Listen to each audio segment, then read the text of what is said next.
Hey everybody, welcome. The topic for today is what do you do when eating no longer works? When overeating, when giving yourself the emotional or that the wine, the chocolate, the chips, where you've got whatever it is you're using the food to distract you from. What do you do when it doesn't work anymore? And this is why emotional eating is such a vicious cycle. So let's get clear on what emotional eating is. It's eating anytime that you are not hungry. So you can be eating because you're bored. You can be eating because you're sad. You can be eating because you're lonely. You can be eating because it's fun and you're happy and you're socializing or celebrating.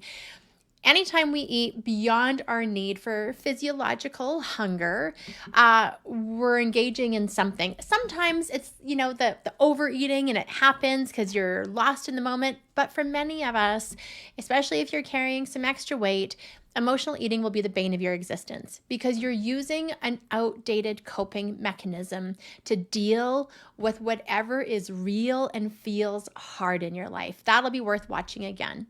A, it's real. B, you don't know how to deal with it. And C, it is hard. And the problem with it is the eating will create that temporary distraction, right? The distraction where you don't have to think about it. You can distract yourself from the pain. You can numb. You can do all the things that allow you to escape for a moment. But then guess what? Your eating episode is done. You go to bed or you go on with your day, and all of that stuff that's real and feels hard is right back there, present in your life again. And so on top of that, you may also have the feelings of shame or why'd I just do that? Or now you're mad at yourself because as much as you've been trying to navigate your situation, the food is what you turn to. It is the path of least resistance. Now, with so many women, they can't even imagine not doing this. And yet I can promise you that there comes a time when the eating, the drinking, the numbing, it no longer works.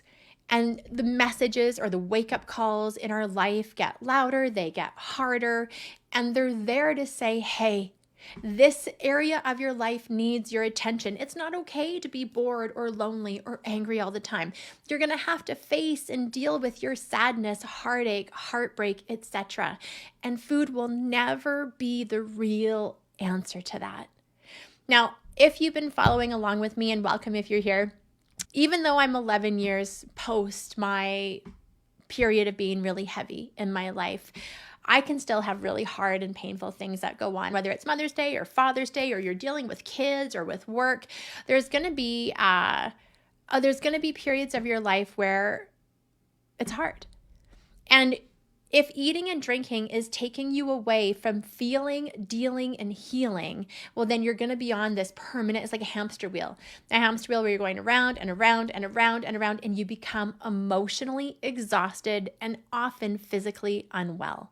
Right? Nobody likes to live in a body that doesn't feel good. Nobody likes to be out of breath every single time they go up the stairs, or your strength is, you're losing it. You know that your clothes are tight in your closet. And yet the definition of insanity is to keep doing what you're doing instead of recognizing that is your moment. That is your opportunity for growth. That is the moment when you go, I know what I'm doing isn't working because this problem is still here day after day after day. And that is the moment that you have to ask yourself, what am I willing to do instead? If I'm not going to eat or numb or distract myself from what's real and present and hard and heavy in my life, well then how am I going to deal with it? And I think this is where we go wrong as women, because we are so busy, or you can be giving so much to other people, that the idea of turning some attention towards yourself feels exhausting. It feels like you can't necessarily handle one more thing. But that's the myth. The truth is, any problem that exists in your life is there to help grow you and make you stronger. When we shy away from the problem, we resist the moment, or our moment of a growth opportunity. And that means we're going to change how we do something, change how we handle something, change our perception of something. And when we do that, your behavior will change. The behavior of wanting to numb, distract, eat, drink, it will dissipate, but you have to give yourself something else to do instead. And I think so often what's happening in the diet culture right now is diets tell you all the things you can do, can't do, can eat good light or green light foods, red light, bad foods. And we get caught in trying to micromanage food, which takes energy, takes willpower, right? instead of going, okay, I'm going to take all of that energy and direct it to creating some space in my life and figure out, what do I really need? How do I get the needs and wants that I have in my life fulfilled right now? And maybe it is going to therapy or giving yourself some space and permission to take an hour for yourself every day, or to turn away from the computer and eat your lunch with colleagues instead of trying to multitask and get it all done. I don't know. Everybody's going to have a different answer. But what I can promise, and frankly, transparently, this has been a super hard week and weekend in my world. Lots of sadness, lots of pain, and it doesn't matter whether there's been loss and it was a day ago or a year ago or 2 years ago or 3. It resurfaces on anniversaries or of significant dates or of just events that are happening that don't go the way in which you want them to go, that you hope for them to go. And so one of the most common reasons we can emotionally is disappointment. Disappointment that this is how it is, disappointment of what my therapist calls it, grieving the dreams that we had for our future and accepting the reality of what is.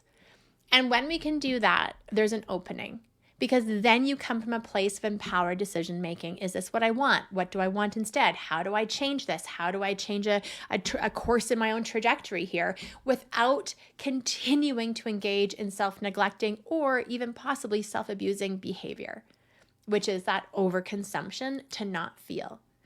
In the Powder Weight Loss Academy, we say that in order to heal, you've got to feel and deal. Healing is not possible. It is not magical. It is not something that you just wake up one day and you go, oh, everything's better. You have to create and follow the path that will allow you. It's not that you're not ever going to feel pain in your life. It's just that you experience it differently, that you have the emotional stamina and resilience to handle some of the big, the hard, the scary things in your life, or the feelings that you feel, without going to those old coping mechanisms. And this is why I'm so passionate about working with women in their 40s and beyond. It's like something happens in midlife where we wake up to whatever that pain may be. We recognize that what we're doing isn't working. We recognize that there's got to be a better way, but we don't know what it is. But again, that's an entry point. If I don't know what it is, there's got to be somebody, something out there, an answer that I can become solution focused and go try and find, and then implement it in my own life. Right? So that is the hope of these, is that it gives you another way to think about going after weight loss from micromanaging the food or being really rigid and restrictive with a diet and always putting yourself into good, bad, right, wrong, shame, or whatever. I don't care. As you go through this week, probably the best thing you can do, and I just ordered these little pads from Amazon. I love them. As much as I go digital, I've wanted some paper just to be able to free flow some thoughts down, and then I can rip it up and throw it away. Sometimes you just need to take stock and put it on paper. What's going on that feels hard, that's there day after day? What feelings do you repetitively experience that you try to push away? What areas of your life are feeling challenging, difficult right now? And not that you have to do anything about it, but it is time to admit it to yourself.